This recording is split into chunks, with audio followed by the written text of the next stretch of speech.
नमस्कार, स्वागत है आप सभी का कमोडिटी फटाफट में। अगर आपके पास भी कोई सवाल हो तो आप हमें भेज सकते हैं। नंबर है 9136934065। इस नंबर पे अपना नाम, अपने शहर का नाम और कमोडिटी से जुड़े सवाल भेजें। और हमारे दो मेहमान हैं जो आज आपकी मदद करने वाले हैं। अजय केरिया हैं, केरिया कमोडिटी के एमडी और रिसर्च हेड हैं, और पैराडाइम कमोडिटी से वीरेन वकील साहब हैं। आप दोनों मेहमानों का बहुत बहुत शुक्रिया, आप लोगों ने वक्त निकाला हमारे दर्शकों के लिए। लेकिन साथ ही जो भी किसान भाई हमें देख रहे हैं उनके लिए भी सलाह है, अगर उनकी भी कोई शिकायत है, परेशानी है, दिक्कतें हैं, वो अपनी तकलीफें हमसे शेयर कर सकते हैं। आपके लिए प्लेटफॉर्म खुला हुआ है और आपकी आवाज़ को हम स्वदेश की आवाज़ बनाएंगे। तो आप अपने सवाल, अपनी शिकायतें लगातार भेजते रहिए। अब हर खेत की कहानी को हम पॉलिसी मेकर्स तक पहुंचाने की कोशिश करेंगे। खेती किसानी से जुड़ी हर परेशानी हमें भेजिए, अपना वीडियो बनाए, वीडियो नहीं बना सकते हैं तो मैसेज भेजिए, या फिर नॉर्मल फोटो खींचकर भी आप भेज सकते हैं। किसानों की हर शिकायत बनेगी हमारी मुहिम का हिस्सा। नंबर यही है 9136934065। चलिए, एक किसान है महाराष्ट्र से, इन्होंने कॉटन पर सवाल उन्होंने भेजा है कि कॉटन में जो इंपोर्ट ड्यूटी में को खत्म किया गया है 30 सितंबर तक को लेकर, इस पर उन्होंने ये शिकायत भेजी है कि इससे किसानों को कहीं दाम कम ना मिले, ये चिंता है। और इस पर बातचीत करने के लिए हमारे साथ एक बेहद ही खास मेहमान भी हैं आज। ललित कुमार गुप्ता हैं जो सीएमडी है कॉटन कॉरपोरेशन ऑफ इंडिया के। बहुत बहुत शुक्रिया ललित सर, आपने वक्त निकाला हमारे दर्शकों के लिए। सर, किसान यहाँ पर परेशान हैं अगर इंपोर्ट ड्यूटी हटाने से, क्योंकि नए सीजन की शुरुआत होने वाली है 1 अक्टूबर से। उसमें उन्हें लग रहा है कि कहीं भाव कम ना मिले। क्या सीसीआई यहाँ पर गारंटी दे रहा है कि किसानों का पूरा माल खरीदा जाएगा कॉटन का? नमस्कार विश्व मोहन जी। नमस्कार सर। मैं भारत सरकार का सीसीआई के माध्यम से आपको विश्वास दिलाना चाहता हूं, हमारे सभी भाइयों को, कि सीसीआई 1 अक्टूबर से सीजन के लिए पूरी तरह से तैयार है। मेरी आवाज आ रही है आपको?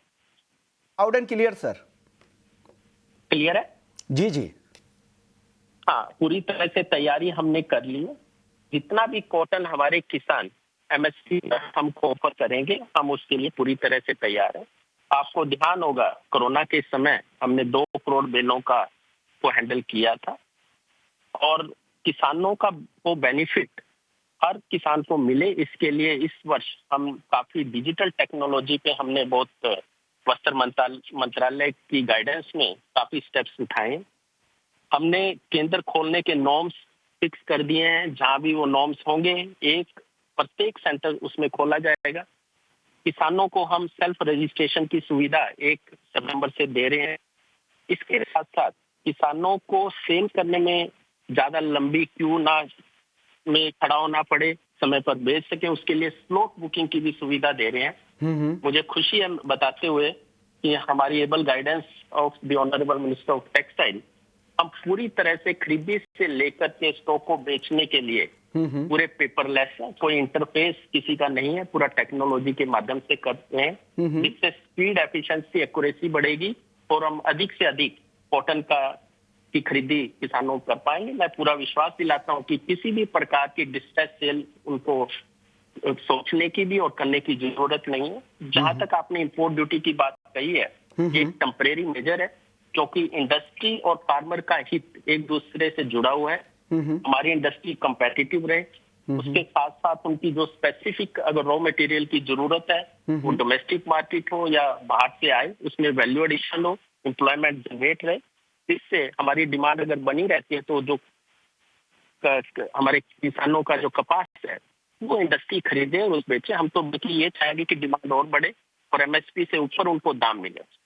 बहुत अच्छी बात है। और साफ तौर पे आप नेशनल टीवी पे आके इस तरह की गारंटी दे रहे हैं, भरोसा दे रहे हैं किसानों को कि उनको चिंता करने की कोई बात नहीं है। और नए सीजन में जिस तरह की एमएसपी बढ़कर है, उसी बढ़ चढ़कर खरीदारी सीसीआई भी करने को तैयार है। और पूरी तरह से पेपरलेस सिस्टम हो गया है। सीसीआई के ऐप के जरिए यहाँ पर खरीदारी होगी, आपको कोई चिंता करने की बात नहीं है। सर, पिछले सीजन का अब कितना माल बचा हुआ है? और सुनने में ये भी आया कि आप लोगों ने दाम भी कुछ कम कर दिए हैं। देखिए, एक तो जब हम खरीदते हैं एमएसपी के रेट पे खरीदते हैं, और जो हम सेल करते हैं वो कम्प्लीटली मार्केट ड्रिवन रहता है। और ये जो करेक्शन है, थोड़ी करेक्शन ड्यू थी, हमने की। हमने 100 लाख बेल खरीदी, 70 लाख बेल हमने बेची है। और उसकी भी डिलीवरी जो बेचा है वो भी चल रहा है और 27 लाख है। मुझे उम्मीद है कि आने वाले 1-1.5 मंथ में हमारा पूरा स्टॉक हम लिक्विडेट कर देंगे और नए सीजन में हम बिना स्टॉक के उतरेंगे। अच्छी बात है सर, आपने ये गारंटी दी है हमारे किसान भाइयों का, और किसान सबसे ज़्यादा इस शो को देखते हैं और आप लोगों ने उनकी परेशानी को समझा और इस बात को क्लैरिफाई किया। उनकी शिकायतें यही थी कि इंपोर्ट ड्यूटी कहीं आगे ना बढ़ाई जाए। सर, इस बात की भी आशंका है क्या 30 सितंबर के बाद भी इंपोर्ट ड्यूटी की समय सीमा, जो जीरो इंपोर्ट ड्यूटी है उसकी समय सीमा बढ़ सकती है? वो परिस्थिति देखिए, भारत सरकार या जो भी निर्णय लिया जाता है सभी को हितों को ध्यान में रख के लिया जाता है और उचित समय आने पर मुझे लगता है कि जो भी होगा डिसीजन वो सभी के हित में होगा। परंतु किसानों की जहां तक बात है, क्योंकि इस समय जो ड्यूटी हटाई गई है, इस समय कोई अराइवल मार्केट में नहीं है और इससे कोई इम्पैक्ट किसी फार्मर पर नहीं है और मुझे लगता है जो भी आएगा उचित समय पे भारत सरकार उसमें निर्णय लेगी। सभी से फीडबैक कंसल्टेशन करके उचित निर्णय जो भी होगा वो सुनिश्चित किया जाएगा। शुक्रिया सर, आपने वक्त निकाला हमारे दर्शकों के लिए और उनको बताया कि क्या कुछ आप लोग की तैयारी है। नए सीजन में खरीद के लिए आप लोग पूरी तरह से तैयार है और आपकी गारंटी भी उनको मिल रही है। Thank you so much sir, आगे भी आपसे बातचीत होती रहेगी। चलिए आगे बढ़ते, एक और खबर है चाय को लेकर। चाय के दाम काफी तेजी से गिरते जा रहे हैं। कच्ची चाय पत्तियों की कीमतें अगस्त में 50% गिरकर 14 रुपए प्रति किलो हो गई है। छोटे चाय किसानों पर इसका सबसे ज्यादा असर हो रहा है। असम, बंगाल, हिमाचल, दक्षिण के किसानों पर असर हो रहा है और रिटेल में भी कहा जा रहा है कि प्रोसेस्ड चाय की कीमतें सस्ती हो सकती है। रिटेल चाय की कीमतें पिछले साल से करीब ऑलरेडी 10 से 15% नीचे है और आगे और भी गिरावट होने की संभावना है।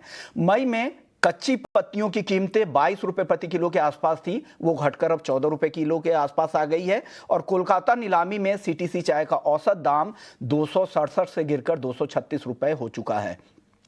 दाम इसलिए गिर रहे हैं कि केन्या, नेपाल जैसे देशों से इंपोर्ट बढ़ने से कीमतों पर दबाव लगा है और साथ ही सस्ती चाय के इंपोर्ट बढ़ने से ये दबाव देखने को मिल रहा है। साथ ही भारत के लिए अमेरिका एक बड़ा एक्सपोर्ट मार्केट था, जहां हम 7% कुल एक्सपोर्ट का एक्सपोर्ट करते हैं चाय का, वहां पर अब एक्सपोर्ट कम हो रहे हैं, उसका भी दबाव है और कहा जा रहा है कि पूरे साल इस तरह की कमजोरी और दबाव चाय कीमतों पर बनी रहेगी।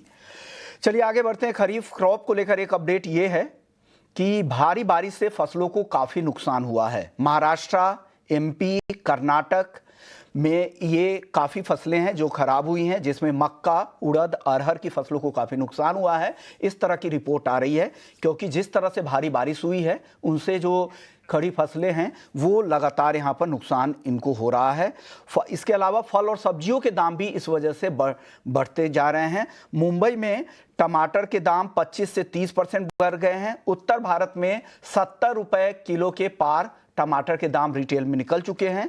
प्याज की कीमतें भी 15 से 20% तक बढ़ गई है। हालांकि प्याज कीमतों में सिर्फ मॉनसून का ही फैक्टर नहीं है, एक्सपोर्ट भी बढ़ते जा रहे हैं, उस वजह से भी इस तरह की चिंताएं यहां पर बढ़ रही है। तो सब्जियों की महंगाई बढ़ रही है, फलों की महंगाई बढ़ रही है क्योंकि बारिश से ये फसलें खराब हुई है और जो खरीफ की फसलें हैं जिसमें दलहन, तिलहन, सोयाबीन है, अरहर है, उड़द है, इसके अलावा कपास की फसलें हैं, इनको भी काफ़ी नुकसान हुआ है। मक्के की फसल को काफ़ी नुकसान हुआ है।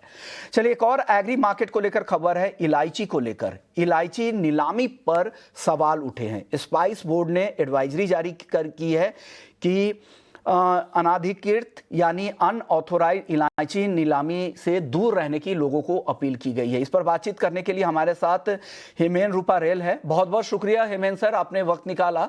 सर, ये अपील क्यों की गई है? कौन ऐसे लोग हैं जो अनऑथोराइज नीलामी में शामिल हैं? एक ग्रुप है बड़ा जो इसको अनऑथराइज तरीके से कार्डमम की नीलामी कर रही है, जिसके कारण से मार्केट में बहुत सारे जेन्युइन बायर्स हैं, जेन्युइन प्लांटर्स हैं, वो मिसलीड हो जाते हैं।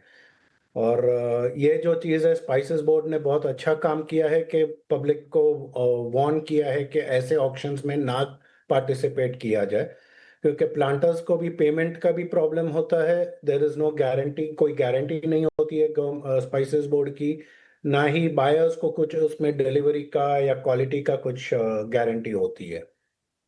तो ऐसे अवैध नीलामी से दूर रहे, स्पाइसेस बोर्ड की भी चेतावनी है और हेमेन जी भी कह रहे हैं कि आप इस तरह की नीलामी में हिस्सा ना ले और आपके लिए ये परेशानी का सबब होगी। सर, इलायची को लेकर क्या आउटलुक है? ग्राउंड की रिपोर्ट क्या कह रही है सर इलायची को लेकर? ग्राउंड लेवल में ये साल प्रोडक्शन तो अच्छा है। ये साल भारत को बहुत ही अच्छा मौका मिला है क्योंकि वर्ल्ड वाइड प्रोडक्शन का शॉर्टेज है और इंडिया में प्रोडक्शन अच्छा है। इस कारण से दाम अच्छे मिलेंगे प्लांटर्स को। डोमेस्टिक मार्केट भी अभी फेस्टिवल की सीजन शुरू हो रही है, उसके साथ में एक्सपोर्ट में भी बहुत अच्छा डिमांड आ सकता है ये टाइम, क्योंकि दूसरे कोई कंट्रीज में से अभी फिलहाल प्रोडक्शन नहीं आ रहा है। तो ये साल आउटलुक बहुत अच्छा है, अच्छे दाम मिलेंगे और अच्छा प्रोडक्शन भी है। प्लांटर्स के लिए, फार्मर्स के लिए, भारत के लिए बहुत अच्छा मौका है ये। प्राइस आगे जाने आने वाले समय में किस तरफ आप जाते देख रहे हैं इलायची के? प्राइसेस इस तरफ आगे चल करके थोड़ा सा बाउंस बैक आएगा ऊपर, ऐसा लग रहा है, क्योंकि इस वक्त डिमांड बहुत स्ट्रांग है और सप्लाई भी बढ़ रही है, लेकिन सप्लाई को बढ़ने को थोड़ा टाइम लगेगा। तो जब तक सप्लाई पूरी तरह से मार्केट में नहीं आता है तब तक डिमांड के कारण से शायद मार्केट ऊपर जा सकता है, लेकिन आगे चल करके स्टेबल अगर रहेगा तो बहुत अच्छा मौका है। ये साल अच्छी निर्यात भी होगी और डोमेस्टिक मार्केट भी अच्छा डिमांड दिखेगा। ओके, शुक्रिया सर। हेमेंद्र सर, आपने वक्त निकाला, इलायची मार्केट की पूरी एनालिसिस कर दी, प्राइस आउटलुक भी बता दिया। भारत के लिए इस बार अच्छा मौका भी है, भारत के प्लांटर्स के लिए, और दाम अच्छे आगे मिलने वाले हैं और अभी सप्लाई बढ़ने में वक्त मिलेगा तो दाम अभी यहाँ से मजबूत ही रहने वाले हैं। लेकिन एक सलाह यही है कि स्पाइसेस बोर्ड की जो यहाँ पे अपील की गई है कि अनाधिकृत इलायची नीलामी से दूर रहें, ये सलाह दी जा रही है और हमारे साथ बड़े कारोबारी भी हैं, उनकी तरफ से भी यही एडवाइजरी दी गई है। शुक्रिया सर आपका, आपने वक्त निकाला।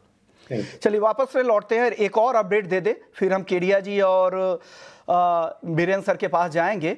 मॉनसून को लेकर अपडेट दे देता हूं। मॉनसून को लेकर अपडेट यह है कि मुंबई की भारी बारिश के बाद अब गुजरात में भारी बारिश हो रही है। गुजरात के कई सारे ऐसे जिले हैं जहां पर जबरदस्त बारिश हो रही है, कई इलाकों में रेड अलर्ट भी जारी किया गया है। आईएमडी ने आज गुजरात में भारी बारिश का रेड अलर्ट जारी किया है, जिसमें सौराष्ट्र, कच्छ और दक्षिणी गुजरात में काफ़ी ज़्यादा बारिश हो रही है। पाटन, नौसारी, वलसाड, राजकोट, जामनगर, जूनागढ़ और बनासकांठा, ये ऐसे जिले हैं जहां पर भारी बारिश का अलर्ट जारी किया गया है। देवभूमि द्वारका में भी रेड अलर्ट है, कई जिलों में ऑरेंज अलर्ट भी जारी किया गया है। वहीं महाराष्ट्र और पूर्वोत्तर राज्यों में ऑरेंज अलर्ट है और मौसम विभाग ने कहा है कि महाराष्ट्र में, मुंबई में फिर से मॉनसून तेज रफ्तार फिर से पकड़ेगा 25 अगस्त से। ये डेट याद रखिएगा, 25, 26, 27। मौसम विभाग ने ये जानकारी कल हमारे साथ आईएमडी के डीजी ने ये जानकारी दी थी। बाकी जो राज्य हैं उसमें एमपी, छत्तीसगढ़, बिहार, हिमाचल, राजस्थान में भी भारी बारिश का अनुमान है। इसके अलावा पंजाब, हरियाणा, पश्चिमी यूपी, विदर्भ और कर्नाटक में भी 26 अगस्त तक भारी बारिश की संभावना जताई गई है। साथ ही यमुना नदी खतरे के निशान के पास है दिल्ली में, और हथनीकुंड बैराज से करीब 1.78 लाख क्यूसेक पानी छोड़ा गया है और उत्तराखंड के लिए येलो अलर्ट जारी किया गया है और कई जिलों में उत्तराखंड में भारी बारिश का अलर्ट है। और पूर्वोत्तर राज्यों में अरुणाचल, त्रिपुरा, मिजोरम में 24 अगस्त तक के लिए भारी बारिश की चेतावनी दी गई है। चलिए आगे लौटते हैं हम कमोडिटी फटाफट में अपने दर्शकों के सवालों की तरफ। हमारे दोनों मेहमान बने हुए हैं, एक एक करके हम सभी सवालों के जवाब लेंगे। शुरुआत कर लेते हैं पहले दर्शक के सवाल के साथ। श्री बजरंग हैं, सोने में मीडियम टर्म के लिए प्राइस आउटलुक जानना चाह रहे हैं। वीरेंद्र सर, मीडियम टर्म का क्या आउटलुक है? बजरंग जी के लिए क्या सलाह है सर? फिलहाल मार्केट 98, 599 के आसपास है। मीडियम टर्म हर लोगों की अपनी अपनी टाइम फ्रेम होती है, बट मैं 2-3 महीने के हिसाब से देखता हूँ। तो शायद हम MCX टर्म में 1 लाख 1,000, 1 लाख 2,000 तक देख सकेंगे। वैसे सीमित दायरे का बाजार है, बट यहाँ रुपये की कमजोरी है, वो लोकल गोल्ड को थोड़ा सपोर्ट करेगी। अगले दर्शक है अरविंद जैन है, 1,11,200 के भाव पर चांदी में बिकवाली की है, क्या करे? कहां तक का बॉटम बन सकता है चांदी का? केडिया जी क्या सलाह देंगे? इनको अभी तो नुकसान हो रहा है, क्या फायदे में ही आ सकते हैं क्या चांदी में? नमस्कार विश्व जी। नमस्कार। देखिए, अगर हम सोने और चांदी की बात करें तो जिस ढंग से जो सीज फायर वाली बात थी, उसके बाद से ही हमने देखा सोने और चांदी दोनों में हमने गिरावट का रुख देखा, या हम एक ठहराव आते हुए देखा। जिस ढंग से कल FOMC के मिनट्स आए, यहाँ पे भी हमने अनसर्टेनिटी बनते हुए देखी। जो 25 बेसिस पॉइंट की रेट कट थी, उसी में भी सभी मेंबर्स में इतनी मेलजोल नहीं दिखाई दिया। इन्फ्लेशन को लेके कंसर्न था, साथ में हमने लेबर मार्केट का कंसर्न देखा था। बट कुल मिला के मुझे लगता है चांदी एज ऑफ नाउ थोड़ा सा एक बैक स्टेप पे है। ज्यादा बड़ी मंदी तो नहीं लग रही। टाइमिंग मुझे लगता है 1,11,500 तक का लेवल मिल सकता है। एक स्टॉप लॉस जरूर लगा के चलिए 1,14,000 का, बिकॉज जिस ढंग से एफओएमसी फेड के चेयरमैन की स्पीच है जैक्सन होल में, यहाँ से क्या नया आउटकम निकल कर आएगा, सीज फायर का क्या नया आउटकम आएगा, ये इंपॉर्टेंट है। तो 1,14 का स्टॉप लॉस लगा लीजिए, 1,11,500 तक का टारगेट हम चांदी में देख पाएंगे। नहीं है गोल्ड मिनी में आज के लिए क्या स्ट्रेटजी होगी? केडिया जी, गोल्ड मिनी में राय दे दीजिए अमर जी को। देखिए, मुझे लगता है कि आज का जो शाम का डेटा सेट है वो कहीं ना कहीं डॉलर के लिए थोड़ा सा वीक जरूर दिखा रहा है। इसलिए मॉर्निंग सेशन से ही हम देख रहे हैं मार्केट में एक जम मिला हुआ है। लेकिन यहाँ पे ऑप्शन के जरिए आप ट्रेड कर सकते हैं, जहाँ पे 99,000 का पुट खरीदना है आपको, 700 रुपए में 1,100 का टारगेट रहेगा। और ऑप्शन के अंदर भी आप स्टॉप लॉस लगा सकते हैं, ताकि लॉस आपका बहुत ही मिनिमल रहेगा, वो 500 का रहेगा। तो आई थिंक मार्केट में थोड़ी बहुत गिरावट रह सकती है। जो 98,500 से लेकर 99,500 का एक ब्रॉडर रेंज में सोना ट्रेड करता हुआ दिखाई दे। नयन शाह है, सोने में करंट भाव पर एंट्री करना चाहिए क्या? बीरेन जी, क्या करंट भाव पर एंट्री करना चाहिए? क्योंकि आज से जैक्सन होल की बैठक भी होगी, 120 policy maker, central bankers, economist जमा हो रहे हैं, कल स्पीच भी है, कुछ वहां पर रुख पता चलेगा। आपकी राय क्या है? करंट लेवल पे क्या एंट्री करे गोल्ड में या वेट करे? मैं वेट करना प्रेफर करूंगा। वहां से काफी अच्छा क्यू मिलेगा, जो थोड़ा ब्रॉडर भी होगा, थोड़ी क्लैरिटी भी होगी, स्पेशली मॉनेटरी पॉलिसी पे। तो मैं भी ये इवेंट का ही इंतजार कर रहा हूं। का इंतजार कर ले, कल स्पीच भी है, संबोधन भी है यहां पर जेरम पॉवेल साहब का। उसके बाद आप नई खरीदारी का मन बनाएं। अल्पेश सोनी है, दिवाली तक सोने चांदी का भाव क्या रहेगा? बीरेन सर, आपका जवाब क्या होगा? दिवाली तक सोने चांदी का भाव आप कहां तक जाते देख रहे हैं? ये मार्केट काफी हेडलाइन ड्रिवन है। अगर फियर का मीन्स कोई वॉर का कोई नया डेवलपमेंट नहीं होता है, तो यहाँ से हम गोल्ड में 1,000-1,500 का डाउन साइड शायद दिखेंगे, क्योंकि फिजिकल मार्केट में डिमांड बेहद कमजोर है। सिल्वर में भी शायद 2-3 हजार रुपया का डाउन साइड यहाँ से दिख रहा है। अगले दर्शक हमारे साथ अल्पेश जी का एक सवाल केडिया जी से भी ले लेते हैं। केडिया जी, आप इनको दिवाली तक के लिए क्या राय देंगे? क्या लग रहा है, सोने चांदी के भाव कहां तक जा सकते हैं दिवाली तक? देखिए, मुझे लगता है कि सबसे इंपॉर्टेंट जो अगला 15-20 दिन रहेगा वो काफी क्रुशियल है। उसमें 3 चीजें है। सबसे पहले अगर हम देखें तो फेड का रवैया कैसा है, आगे के रेट ऑफ रिटर्न। तो 0.25 से 0.5 तक का अगर रेट कट आता है तो मार्केट डिस्काउंट कर चुका है, वहां से मुझे लगता है करेक्शन है। सेकेंडली, सीज फायर आज 1,030 दिन के बाद हम देख रहे हैं कि टाई पार्टी हम बैठक देख रहे हैं, जहां पे अगर मैं बोलता हूँ पार्शियल सीज फायर भी आता है या कंप्लीट सीज फायर आता है तो ये गोल्ड के लिए नेगेटिव रहेगा। तो 3280 का लेवल अगर टूट जाता है तो मुझे लगता है 3100 तक का लेवल हम देख पाएंगे दिवाली तक। जो डोमेस्टिक मार्केट की अगर हम बात करें तो एक बार मुझे लगता है कि 94 से 93,000 के बीच में एक बार आना चाहिए। जबकि चांदी पे नजर रखिए, बिकॉज चांदी मुझे लगता है अभी भी स्ट्रांग है। इकोनॉमी अगर स्टेबल होती है तो चांदी का कंजम्पशन और बढ़ता हुआ दिखाई देगा। तो मे बी वॉलिटिलिटी में चांदी भी 1,02,3 तक का लेवल मिले, वहां से लेके चलिए। ईयर एंड तक चांदी मुझे लगता है कि 1,25 से 1,30 का लेवल दिख जाए, बट सोने में ज्यादा बड़ी तेजी दिखाई नहीं देती। अगले दर्शक है नवनीत है, कॉपर और जिंक में इंट्राडे की स्ट्रेटजी जानना चाह रहे हैं।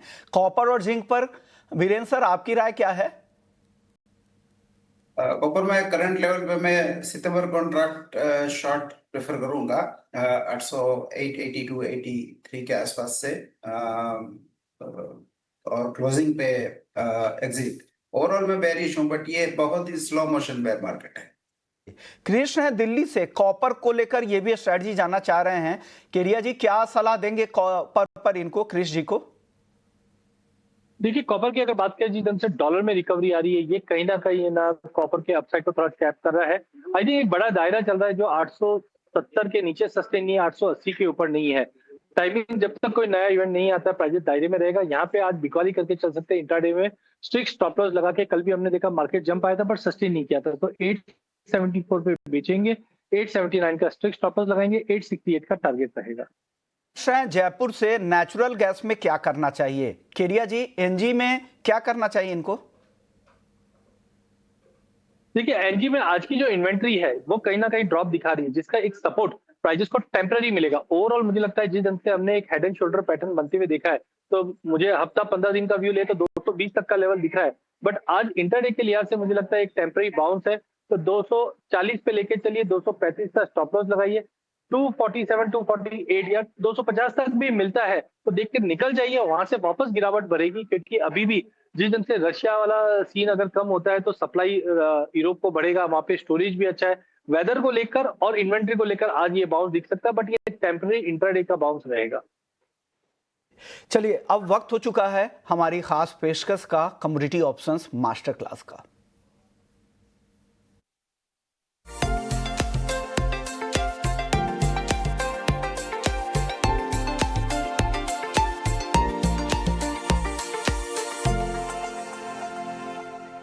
चलिए, कमोडिटी ऑप्शंस मास्टर क्लास हमारी एक ऐसी सेगमेंट है जहां पे हम ऑप्शंस की रणनीति बताते हैं। केरिया जी, आज दो दर्शक है जो ऑप्शंस पे रणनीति जानना चाह रहे हैं।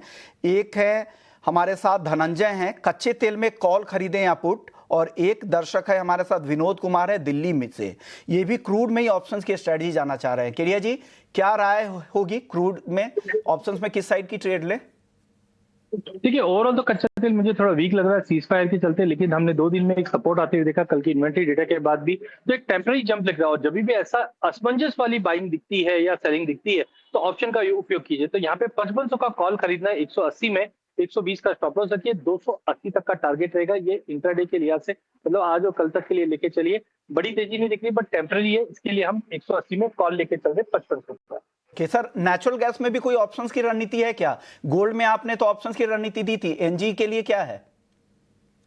एनजी के लिए जैसे मैंने बताया कि ओवरऑल तो मैं मंदी में हूं, लेकिन आज इन्वेंट्री को देखते हुए और वेदर पैटर्न को देखते हुए आज एक बाइंग अपॉर्चुनिटी बनती है ऑप्शन में, जहां पे आप 240 का कॉल खरीद के चल सकते हैं 6 रुपए में, 2 रुपए का स्टॉप लॉस लगाइए, 12 का टारगेट रहेगा। देखिए, अगर आपका 6 रुपए में जब आप प्रीमियम पे करते हो तो नुकसान मात्र 6 रुपए रहेगा, लेकिन इसमें भी अगर जब आप स्टॉप लॉस लगा देते हो तो 4 रुपए के रिस्क पे आपको करीबन 6 रुपए का टारगेट दिखाई देता है। ओके सर, जाने से पहले केडिया जी, जो भी राय आपने दी है इससे जुड़े हुए डिस्क्लेमर क्या है सर?